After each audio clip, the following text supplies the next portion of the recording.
I've come to realize something. When it comes to how much money we make on YouTube, the number of subscribers you have doesn't have an effect on it.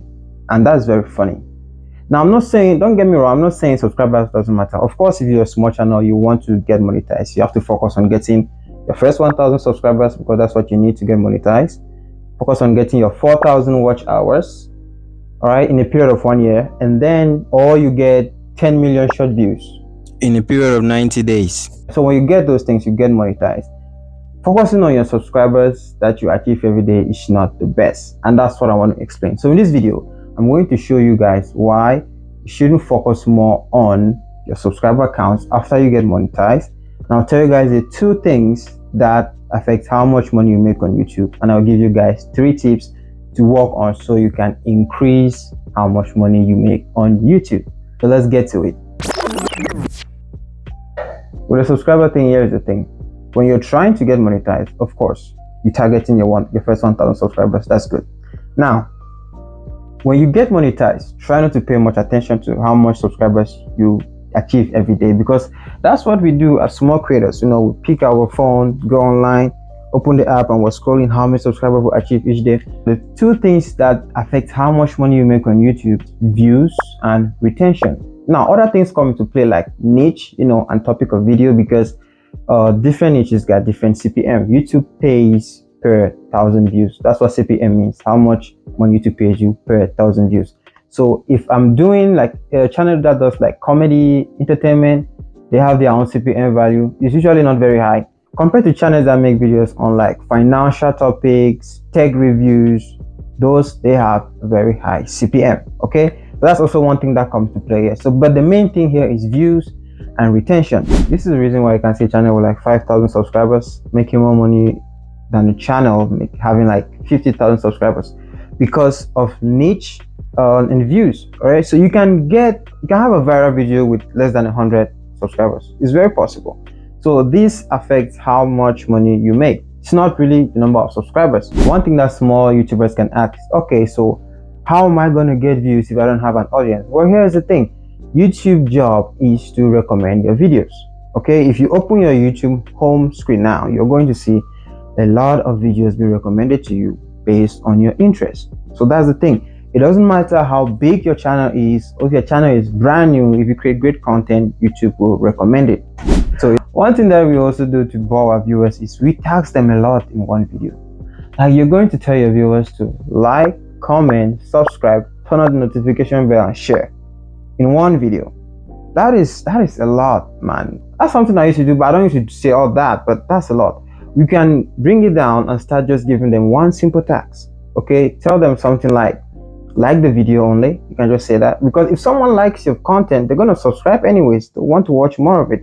So instead of giving them all those tasks in one video, you can just say like the video, or tell me what you think in the comment section, or give me content ideas. You know, give me your feedback. Something as simple as that. You're interacting with them, so that's great. Because the 2 things that matters when you are monetized, the 2 things that you're putting your mind on: views and retention. So when you tend to focus on your subscriber count, you forget to pay attention to those metrics. Those are the metrics that really determine how much money you can make. So with that being said, let me give you guys 3 things to work on so that you can increase your views and your retention. So let's get to it. 1, the first thing to work on is your CTR, which is your click-through rate. Now, let me explain what does this mean. Now, when you post a video on YouTube, right? When YouTube shares your video, some people's homepages recommend it. Each time someone sees that video, that's called an impression. Okay, click-through rate is click per impression. So if you have a click-through rate of 10%, it means that in every 10 people that sees your video, 1 person click. I know it looks small, but trust me, a click-through rate of 10% is very good for your channel. I currently have like a 6.5. So this is my channel. I currently have an impression click-through rate of 6.5, and this is not bad at all. Like when you have like from 4.5 upwards, this is good. So the higher this value for your impression click-through rate, the more views you're getting. Good click-through rate range is from like 4 to 5% upward. So you want to make your click-through rate go higher. The higher it is, the better is it for your channel. The more clicks you're gonna get, you know, the more clicks you're gonna get and the more views you're gonna get, because if nobody clicks on your video, nobody's gonna watch it. So if the viewers just see your video on their home screen, that's an impression. Now it doesn't mean impression is going to lead to click. They can see the thumbnail, see the title, but they choose not to click it, so the impression leads to no click. You get what I'm saying? So to work on your click-through rate, you need to work on your titles, thumbnail, and your idea. Yeah, you need to make great titles. You know, they should trigger people to click. There are lots of videos on YouTube on how to write great titles, and your thumbnail should be working hand in hand with your titles. Then the idea should be very engaging. Do not make a clickbait content. Do not deceive people with your thumbnail and then your video says something else. It's going to, like, they're going to give bad impression on your video, and it's going to give a negative signal to the algorithm, and you do not want that. Trust me, you don't want that. I need a drink. Right, so work on titles, thumbnail, and video idea. Like, another thing you need to work on is your audience retention. Now this is very important because it determines how far people watch your video. Like, there's a whole graph. I'll show you guys an example in one of my video, audience retention graph. All right guys, so let's talk about retention, audience retention. So this is a graph of this video. This video is 4 minutes 26 seconds. So the beginning of it, you can see a very high retention here of about let's see, 102. Anyway, so when the video starts, it starts dropping. Some people get bored and they dropped off the video. So I now have just 79% of people still watching. Here I climb back to 83.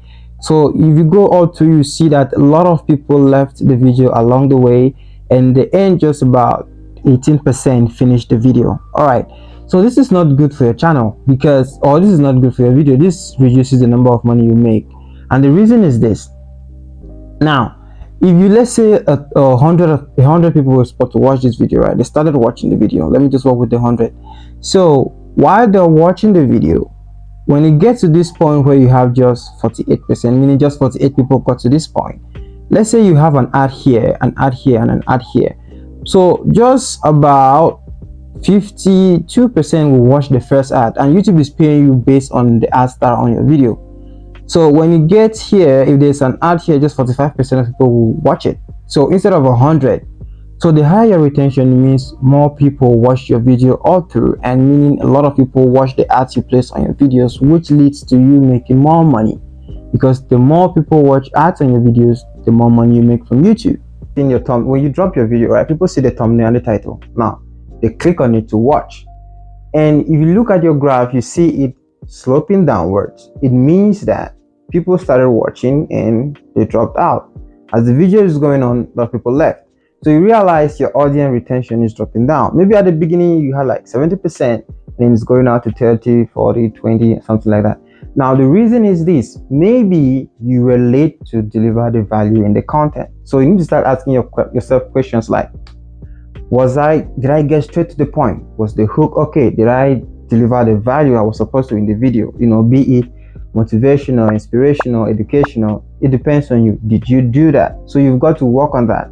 Instead, don't stall your audience. Like if you stall, let's say you drop a video, instead of getting straight to the point, you start narrating some story. Not everything needs a background story.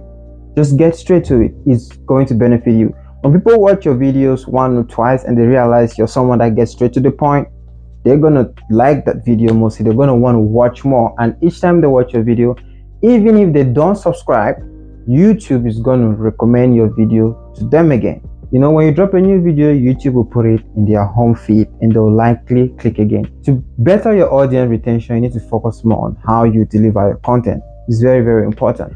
The third thing I want to talk about here is the sentiment. This is something that people don't pay that much attention to. Like, what are people saying when they watch your content? Like, look at the comment section. Are they saying positive things? Are they saying negative things? If they're saying negative things, what are they saying? Try to listen to them. You're not making the videos, you know, for you. You're making the videos for them to watch. Now, you can also check your likes and versus dislike ratio. This is something that a lot of people don't even check, because in those days, you could see the dislike button very visible on YouTube. If people dislike it, you will see 1 dislike, 2 dislike. But now the dislike doesn't really show. The button is there, but when they click on it, it doesn't really show that much, you know. There are some browsers that show, if you go to your channel analytics, you can see your dislikes there. It's always good to check to see if you have 100% like, 92% like. When you start seeing like 92% likes, 93% like, ask yourself questions like, why? What happened? When you have 100% like, it doesn't mean that everybody that watched the video liked it. It means you have likes with no dislike. Okay, so you might have 2 likes, but it's 100% like. It means there is no dislike on the video. That's just what it means. So it doesn't mean like everyone watched it, gave you a like. No, if you have 1 like but no dislike on the video, you have 100% like. It means there is no dislike on the video. That's just how it is. So you need to check that out, and try to listen to what your audience is saying too, because if you start seeing dislikes on your video, try to question what's happening. Now you have to understand these 3 things: click-through rate, audience retention, and the sentiment. They all lead to views when you work on them. That's just it. So now we go back to the subscriber thing. I'm not saying subscribers doesn't matter at all. There are benefits to having a lot of subscribers, and this is one of them. A lot of subscribers, shows that you're building an audience. So whenever you drop, you already have people that will watch your content from your channel. It's always good to know that when you drop, you have people that will watch your videos early, and they're your subscribers. So especially when they subscribe and they turn on the notification bell, YouTube would definitely signal them that, hey, this person is subscribed to, drop the video. That's it. Another thing too, with another benefit of high subscriber count is, it gives you some level of validation. Like when someone sees your video, they click on your channel, they want to see how many subscribers you have. Like the higher subscriber in most people's mind, it makes them trust you more. Like it makes them trust you more, like your content is better, your content is great. But in most cases, that's not the case. But it builds a level of trust in someone who just sees your channel or sees your video for the first time. When he sees your video and then check your subscribers, you have a lot of subscribers say, hey, all right, this is good, this person is good. Like a lot of people trust him, so I can trust him too, and I watch the content. So that's just it. So I'm not saying subscriber doesn't matter at all. I'm saying when it comes to how much money you make, it has almost 0 effect. All right, guys. So that's all I want to talk about in this video, guys, and I hope you like it. If you enjoy the content, give it a like, and if you want to learn something else, watch this video. Wait, this one. Where is it? Am I putting it here? Just watch the video. See you in the next one.